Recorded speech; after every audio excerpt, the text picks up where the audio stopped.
शीर्षक की तरह ही ये कहानी काफ़ी रोचक है। ये कहानी ना सिर्फ बच्चों को बल्कि बड़ों को भी पसंद आएगी और जीवन का एक महत्वपूर्ण बात याद दिलाएगी। तो चलिए कहानी को अब शुरू करते हैं। एक राज्य में एक ब्राह्मण दंपति रहा करते थे। उनकी शादी के कई साल हो जाने के बाद भी कोई संतान न होने की वजह से ब्राह्मण की पत्नी काफ़ी दुखी रहने लगी थी। ब्राह्मण जो लोगों को आशीर्वाद देकर उनके दुख दर्द कुछ हद तक कम दिया करता, वह खुद अपनी पत्नी के दुख का निवारण नहीं कर पा रहा था। ब्राह्मण ने अपनी पत्नी का दुख कम हो इसलिए एक उपाय निकाला और एक नेवला लाकर अपनी पत्नी को पालने के लिए दे दिया। छोटे से नेवले को पाकर ब्राह्मणी खुश हो गई और उसे किसी बच्चे की तरह ही लाड प्यार करके पालने लगी।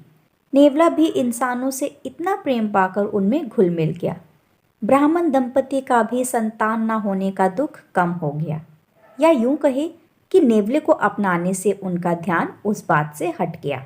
कभी कभी भगवान हमें कुछ वस्तुओं के लिए ज़्यादा इंतज़ार करवाता है। ऐसा ही कुछ ब्राह्मण दंपति के साथ भी हुआ, क्योंकि वो अपना गम जैसे तैसे भूल ही रहे थे कि अगले ही साल ब्राह्मणी ने एक सुंदर से बच्चे को जन्म दिया। ब्राह्मण और उसकी पत्नी का सुख 4 गुना हो गया। वे अब अपने बच्चे और नेवले को साथ में ही पाल पोस कर बड़ा करने लगे।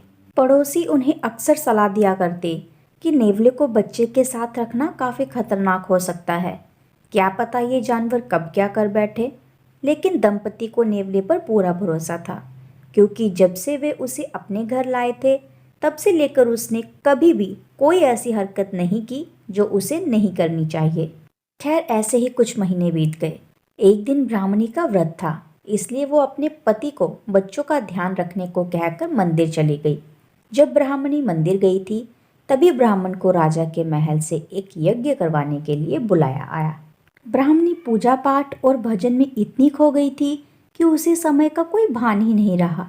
दूसरी तरफ ब्राह्मण अधीर हुए जा रहा था, क्योंकि राजा के महल से रोज रोज तो बुलावा आता नहीं था और राजा से इतनी बड़ी दक्षिणा, भोजन और दागीने मिलते थे कि उसके पूरे वर्ष के काम की भरपाई हो जाती थी। ब्राह्मण ऐसा मौका चूकना नहीं चाहता था। पत्नी का कोई अता पता नहीं था, इसलिए ब्राह्मण अपने पड़ोसी के पास गया तो वो भी गांव गए हुए थे। अंत में ब्राह्मण ने सोचा ब्राह्मणी काफ़ी देर से मंदिर गई हुई है, वो कुछ ही मिनटों में लौटती ही होगी, इसलिए वह पालतू नेवले को अपने बच्चे को सौंपकर राजा के यहाँ निकल गया। नेवला अपने मालिक की बात मानकर किसी आज्ञाकारी बेटे की तरह बच्चे के पास बैठकर उस पर नज़र रखने लगा।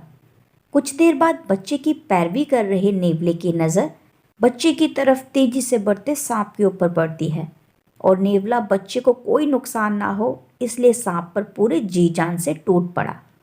20 मिनट तक चली लड़ाई के बाद नेवला सांप को मारने में सफल हुआ और उसने सांप के टुकड़े टुकड़े कर दिए। सांप के खून से नेवले का मुंह और हाथ भीग गए। आंगन में मंदिर से लौटी ब्राह्मणी और योगानुयोग तभी महल से लौटे ब्राह्मण की आहट सुन नेवला तुरंत दरवाजे के पास आया और अपने मालिक मालकिन को एक साथ देख खुशी से उछल कूद करने लगा। नेवले को खून से सना देख और उसका ऐसा व्यवहार देख ब्राह्मण दंपति को उस पर शक हुआ। उसके मन में अपने बच्चे के बारे में बुरे बुरे ख्याल आने लगे। उन्हें पड़ोसियों की वो बात भी याद आने लगी, नेवला तो आखिर एक जानवर है और जानवरों का क्या भरोसा। ब्राह्मणी ऐसे विचारों के कारण रोने लगी तो ब्राह्मण का गुस्सा और ज़्यादा बढ़ गया। उसने ना आव देखा ना पीछा देखा, आंगन में पड़ा एक डंडा लिया और नेवले को पीट पीट कर मार दिया। इतना सब होने के बाद जब दोनों अपने घर में अपने बच्चे को देखने के लिए दौड़े तो देखकर हैरान थे कि उनका बच्चा मज़े से खेल रहा था। और उन्हें तब बड़ा झटका लगा जब पालने से थोड़ी दूर जहरी सांप के कई टुकड़े पाए दिखे। वे दोनों गुस्से से अपना आपा खोकर अपने बच्चे के रक्षक को ही भक्षक बन बैठे। सच्चाई का पता चलते ही दोनों पश्चाताप की आग में जलने लगे। दोस्तों, पुराने ज़माने की ये रोचक कहानी हमें वही पुरानी मगर काफ़ी महत्वपूर्ण बात सिखाती है कि गुस्सा नहीं करना चाहिए, या गुस्सा आ भी जाए तो उस वक्त कोई फैसला यह काम नहीं करना चाहिए, क्योंकि इतिहास गवाह है कि गुस्से से और गुस्से में लिए गए फैसलों में हमेशा अनर्थ ही होता है। तो दोस्तों, आज के लिए बस इतना ही। मिलते हैं बहुत ही जल्द अगली कहानी के साथ। तब तक के लिए शुक्रिया। और कहानी पसंद आए तो कहानी को लाइक कीजिए और ज़्यादा से ज़्यादा शेयर कीजिए।